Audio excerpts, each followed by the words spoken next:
الحمد لله نحمده ونستعينه ونستغفره ونؤمن به ونتوكل عليه ونعوذ بالله من شرور أنفسنا ومن سيئات أعمالنا من يهده الله فلا مضل له ومن يضلله فلا هادي له ونشهد أن لا إله إلا الله وحده لا شريك له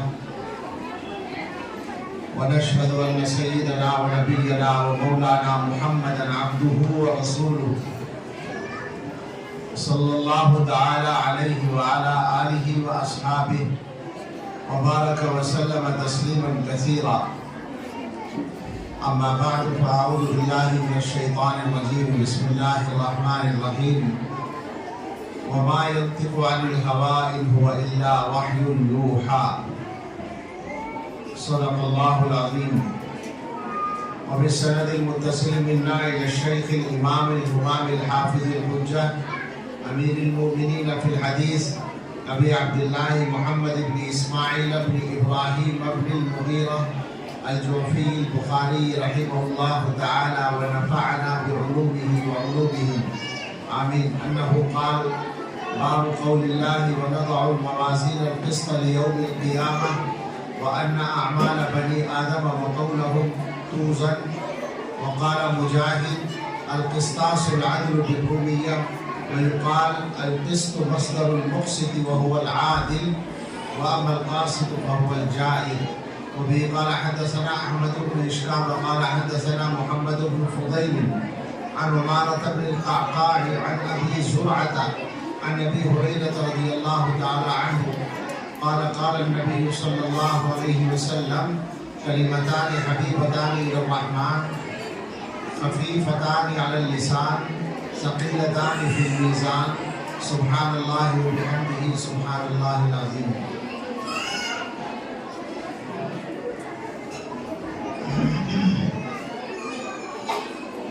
جن لوگوں کے لیے خاموش ہونا ممکن ہو وہ خاموش ہو جائیں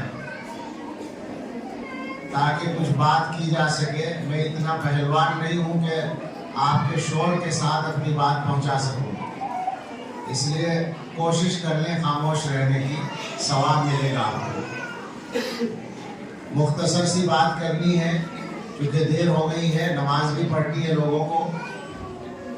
بخاری شریف کی یہ آخری حدیث پڑھی گئی ہے اور مشکات شریف کی پہلی حدیث، اور یہ مشکات شریف کی جو پہلی حدیث ہے یہ بخاری کی پہلی حدیث بھی ہے.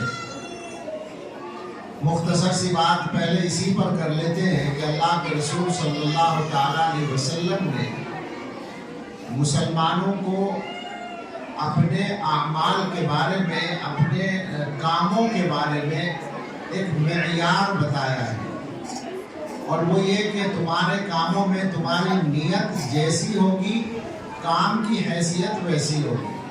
یہ ترجمہ ہے انما الاعمال بالنیات کا، یعنی اعمال کی ویلیو نیت سے تعلق رکھتی ہے. قدر، عربی میں قدر نیت سے تعلق رکھتی ہے، یعنی وہ جو اللہ تعالیٰ کے یہاں بھی اور دنیا میں بھی کسی عمل کی حیثیت متعین ہوگی اور اس کا نتیجہ نکلے گا وہ نیت کے اعتبار سے نکلے گا. یہ حدیث اگر ہم مسلمانوں کی سمجھ میں اور خاص طور سے علم سے تعلق رکھنے والے لوگوں کی سمجھ میں آ جائے تو آدھی سے زیادہ بلکہ 90% خیر تو اسی سے وجود میں آ جائے گی اور شر دور ہو جائے گی. مگر اس کو سمجھنے میں وقت لگتا ہے، محنت لگتی ہے، اور خاص طور سے اپنے آپ کو آدمی بنانا پڑتا ہے، بندہ بنانا پڑتا ہے، اپنی شخصیت کی نفی کرنی پڑتی ہے. اور سچی بات یہ ہے کہ جس دن کسی آدمی کو بندگی کا تھوڑا سا ذائقہ مل جائے اور وہ اپنی شخصیت کی نفی کرنے کی ہمت کے دروازے پر بھی آ جائے تو زندگی اس کی بدل جاتی ہے اور آسان ہو جاتی ہے. ہم لوگوں کے سارے جھگڑے اور سارے مسئلے اسی وقت تک ہیں جب تک ہم اپنے آپ کو بڑا بنانے کے چکر میں ہیں اور اپنے اعمال سے دنیا کے فائدوں کی فکر میں ہیں. اسی وقت تک یہ مصیبتیں ہیں. حضور علیہ الصلوۃ والسلام کا ایک ایک فرمان ہمارے لیے ساری بیماریوں کے علاج کی حیثیت رکھتا ہے۔ میرا جی چاہتا ہے کہ اس موضوع پر بات لمبی کروں، بیان ختم ہونے کے بعد آپ لوگوں سے اگر گستاخی کرنے کا موقع ملا تو یہ باتیں الگ سے کر لوں گا، اس لیے اس کو یہاں سمیٹ کر آگے چلنا چاہیے۔ آخری حدیث کا جو معاملہ ہے اس میں ختم بخاری کے موقع پر کئی بحثیں کی جاتی ہیں، جس میں بنیادی بحث ہوتی ہے کہ اس باب میں امام بخاری رحمۃ اللہ علیہ نے جو ترجمہ قائم کیا ہے اس کا مقصد کیا ہے۔ ظاہر ہے کہ ترجمہ الباب پر گفتگو ہماری بچیوں نے اپنے اساتذہ سے سنی ہوگی۔ اس ترجمے کے بارے میں بھی بہت اقوال ہیں، موٹے طور پر 3 باتیں جن کی تفصیل کے لیے تو وقت چاہیے، اشارے کے لیے بھی کچھ وقت چاہیے، میں اس میں سے اشارے کی طرف اشارہ کرتا ہوں، اور وہ یہ کہ امام بخاری رحمۃ اللہ علیہ یا تو ایک قول یہ ہے کہ امام بخاری وزن اعمال کو ثابت کرنا چاہتے ہیں، سادہ سادہ بالکل، اور اس لیے کرنا چاہتے ہیں کہ اس کا انکار کر رہے تھے کچھ فرقے جن میں معتزلہ سر فہرست تھے۔ اگرچہ اس پر یہ اشکال ہوتا ہے کہ جو کتاب ہے وہ معتزلہ کے رد میں نہیں ہے بلکہ جہمیہ کے رد کا عنوان ہے۔ بعض حضرات نے علامہ شاید رشید انہوں نے ابو زہرہ نے یا ہمارے حنفی نے زاہد کوثری نے کہیں لکھا ہے کہ جہمیہ میں سے بھی بعض لوگ وزن اعمال کے منکر تھے، اس اعتبار سے عنوان سے مناسبت ہو جاتی ہے۔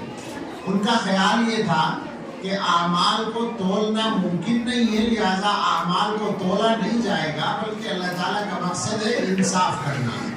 امام بخاری رحمۃ اللہ علیہ نے ان کی بات کو رد کیا اور بتایا کہ جب اللہ تعالیٰ فرماتے ہیں کہ ہم ترازو رکھیں گے، ہم تولیں گے، تو آپ کو کیا پریشانی ہے؟ آپ سے نہیں پوچھیں گے کیسے تولا جائے گا۔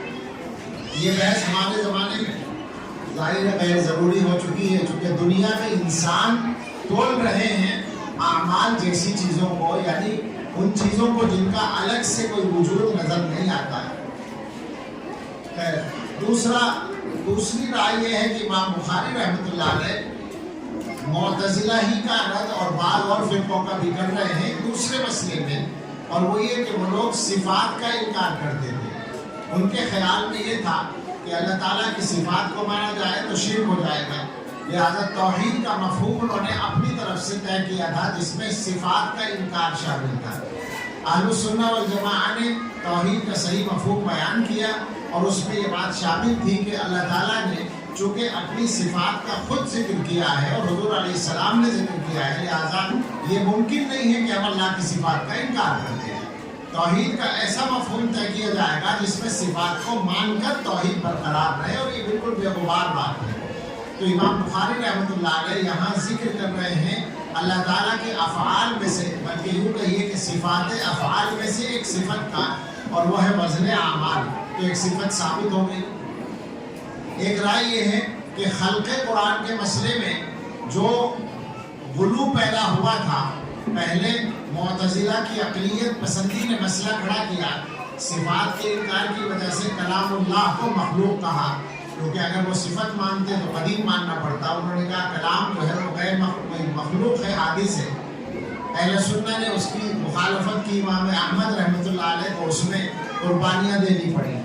اس کے بعد اس امت کے عام مزاج کے مطابق جو کوئی حق بات آگے بڑھتی ہے تو کچھ لوگوں کا مزاج اس میں شامل ہو جاتا ہے اور غلو پیدا ہو جاتا ہے، تو امام احمد ہی کے ماننے والوں میں غلو ہو گیا، اور انہوں نے کلام اللہ کو قدیم کہتے کہتے کاغذ اور گتے تک کو قدیم کہہ ڈالا، اور خاص عنوان یہ تھا کہ جو تلفظ بالقرآن ہے یہ بھی قدیم ہے۔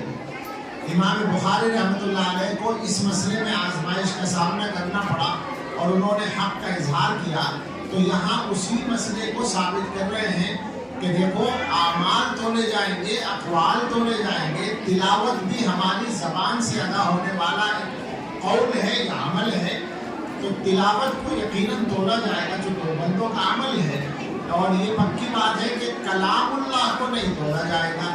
تو اس کا مطلب یہ ہے کہ متلو الگ ہے، تلاوت الگ ہے، جس کی تلاوت کی جا رہی ہے وہ الگ ہے، اور جو ہمارا عمل تلاوت ہے وہ الگ ہے۔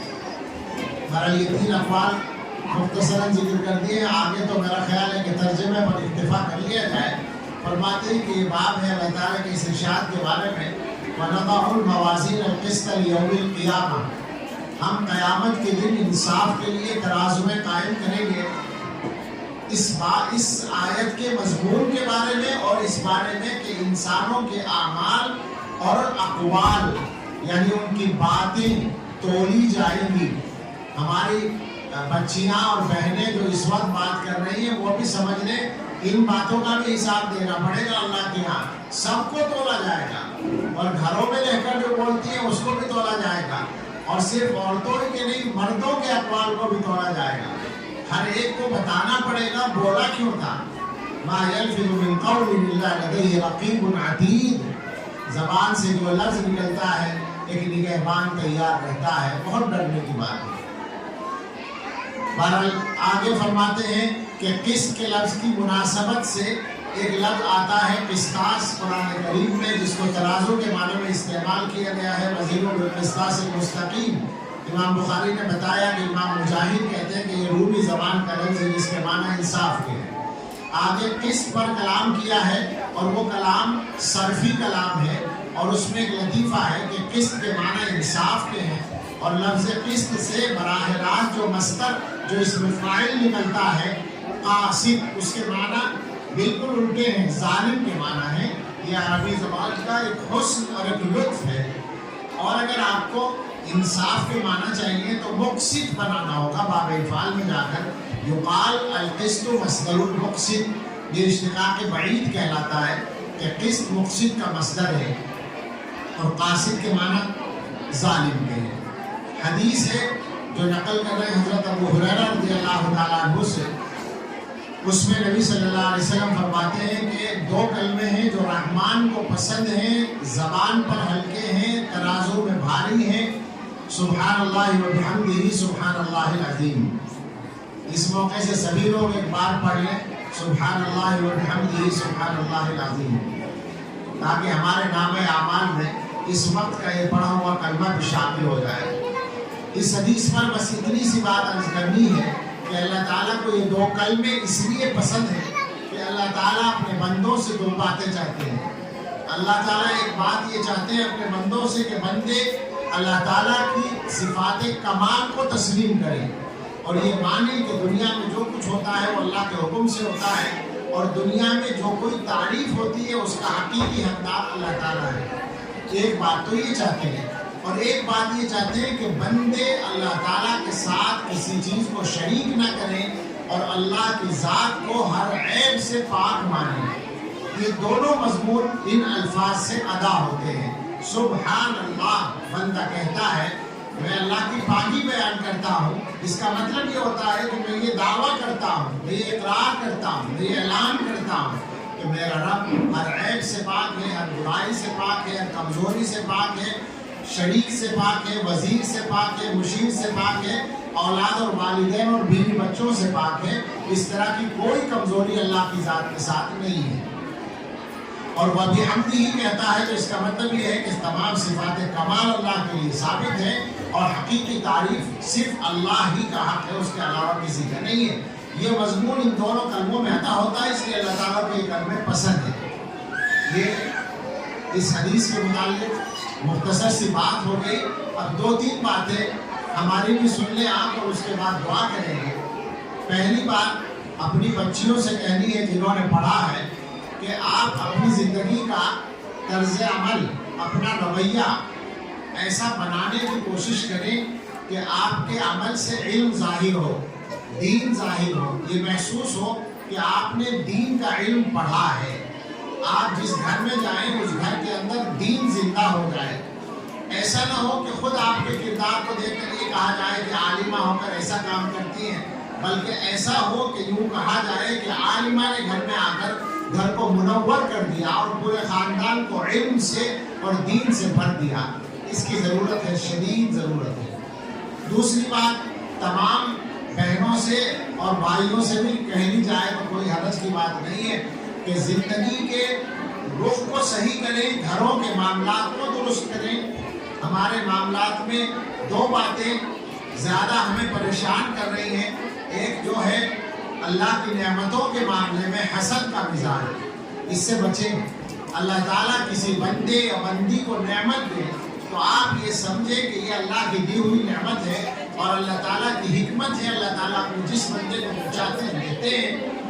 اللہ سے آپ مانگیں جو چاہیں، مگر بندوں کے ساتھ حسد کا معاملہ نہ کریں۔ اللہ نے جس بندے کو جو دیا ہے وہ اللہ نے دیا ہے، اس نے اپنے ہاتھ سے حاصل نہیں کیا ہے تو اس سے جلنے کی کوشش نہ کریں۔ یہ مزاج اگر بن جائے گا تو جینا آسان ہو جائے گا۔ اور ایک مزاج بنائے انصاف کا۔ یہ مزاج ہمارے معاشرے میں کمزور چل رہا ہے، گھروں کے معاملات میں بھی، ساس بہو کے معاملات میں، بہو بیٹے کے معاملات میں، بیٹی داماد کے معاملات میں انصاف کا مزاج ہمارا نہیں چل رہا ہے۔ کوشش کریں کہ جس کی غلطی ہو اسی کی غلطی بتائیں۔ یہ اگر مزاج ہوگا تو گھر میں سکون آئے گا، اس لیے کہ اللہ تعالیٰ کا حکم ہے۔ اللہ کے حکم کی تعمیل کرنے ہی سے گھر میں سکون آ سکتا ہے۔ اللہ کے حکم کی بات چل رہی ہے تو ایک بات کہے بغیر نہیں رہا جاتا کہ جو یہ بچیوں کے مدرسوں کے چلانے کا معاملہ ہے، یہ تلوار کی دھار پر چلنے کی طرح ہے۔ یہ پل صراط کا راستہ ہے جو بال سے باریک اور تلوار سے تیز ہے۔ اس میں بے حد احتیاط ضروری ہے۔ اور احتیاط کیا ہے؟ ایک واحد چیز ہے پردے کا مسئلہ، اور باقی سب احتیاط تو لڑکوں کے مدرسوں میں بھی چاہیے۔ شریعت کے سارے کاموں کی پابندی۔ عورتوں کے لیے جو اضافی معاملہ ہے وہ صرف پردے کا ہے۔ تو میری گزارش ہے ذمہ داروں سے بھی اور تمام بہنوں اور بچیوں سے بھی کہ اس معاملے میں بے حد سخت عمل کریں۔ ذرا آواز میری سن لیں، سب لوگ خاموش ہو کر سن لیں، پردے کی عادت ڈالیں، ایک بھی آدمی کے ساتھ بے پردگی نہ ہو، یہ مزاج بنا لیں۔ میں بے تکلف ہو کر صحیح بات یہ کہ تکلیف کے ساتھ کہہ رہا ہوں، یہ بات اس کو سمجھیں۔ ہم شریعت پڑھا رہے ہیں، شریعت پڑھانے میں اگر شریعت کی خلاف ورزی ہوگی تو فائدہ کیا ہوگا؟ میں اس لیے کہتا ہوں کہ میرا بھی فائدہ ہے کہنے میں اور آپ کا بھی فائدہ ہے، اور وہ یہ ہے کہ اللہ کی پکڑ سے ہم سب بچے رہے۔ غلطی ہو اور غلطی پر ٹوکا نہ جائے تو سب کے لیے پکڑ کا راستہ ہے۔ تو اس لیے اس کا نظام بنایا جائے، اس کے لیے پیسہ خرچ کرنا پڑے تو خرچ کیا جائے، راہداری بالکل الگ بنائی جائے، راستے الگ بنائے جائیں، اور ایسا ہو کہ ایک بھی مرد کو ایک بھی عورت نظر نہ آئے، ایک بھی لڑکی کی کوئی بے پردگی کسی بھی لڑکے یا مرد سے نہ ہو، اور وہ تمام لڑکیاں جو جوان ہیں یا 10 سال کے آس پاس ہیں وہ سب کی سب پردے میں رہیں اور ان کا سامنا کسی مرد سے نہ ہو، پورے سال بھی نہ ہو اور جلسے کے دن بھی نہ ہو۔ اس کا خاص طور سے اہتمام کیا جائے۔ میری گزارش ہے کہ اس پر عمل کریں اور اس کے لیے جو انتظام کرنے کی ضرورت ہے وہ کریں۔ بس میں چاہتا ہوں کہ اس پر بات ختم کروں۔ مولانا جاوید صاحب اور ان کے جو بھائی ہیں، ان لوگوں کو اللہ تعالیٰ نے ادارے چلانے کا ایک اچھا سلیقہ دے رکھا ہے، انتظام کی صلاحیت دی ہے، اور یہ اپنی صلاحیت کا استعمال ہمارے مسلمان بھائیوں اور بہنوں کی تعلیم اور تربیت کے لیے کر رہے ہیں، اس میں کوئی شک نہیں ہے۔ یہ قربانی دیتے ہیں، ان کی صحت بھی متاثر ہے، مگر یہ پوری محنت اور مستعدی کے ساتھ انتظامی کاموں میں لگ رہے ہیں۔